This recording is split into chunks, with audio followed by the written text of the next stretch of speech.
Hi guys, it's me, Nate Pogi. Ayan pala po si kuya ko. Pangalan niya po, Kuya Kenji. Yung ginagawa niya po, pickle mango. Project niya po yan sa school. Yung mango po, hinihiwa niya po dyan. Hinihiwa niya po ng maliliit. Yan po, binabalawan niya na po dyan.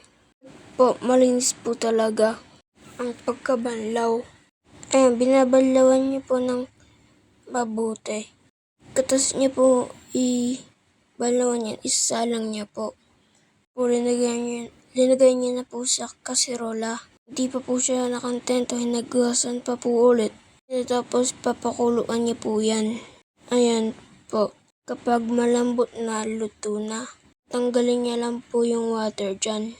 Ayan, naghintay lang po siya ng ilang minuto para lumambot. Pag kalambot na, pwede na po yan i-drain. Pagkatapos, yung excess water, yan po. Tatanggalin niya na po yung excess water dyan para palamigin niya po. Pag po tinanggal niya na po yan, yung tubig, hindi na po ilipat sa ibang container. Doon palamigin. Si kuya nagmamadali, binanlawan niya na lang niya. Madaling lumamig. Kung may time naman po kayo, hindi nyo nahugasan. Drain nyo lang.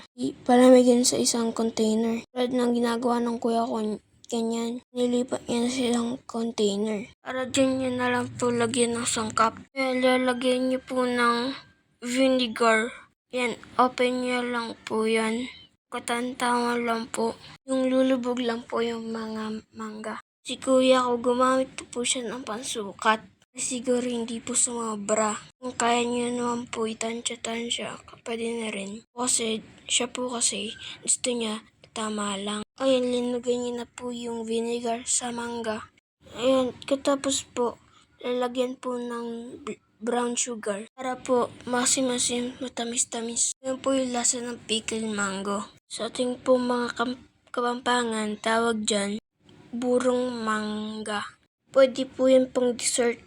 Kaya ulamin nyo. Din po gawing sausawan din. Kung meron po kayong pritong isda. Tapos ayan po, minix-mix niya lang po. Tapos lang po niyan, takpan lang po. Ayan po. Ilagay nyo lang po sa rep para lumamig. Ayan po, ilalagay niyo yung pickle mango sa ref or overnight. Yan lang. Bye guys. Mata ne.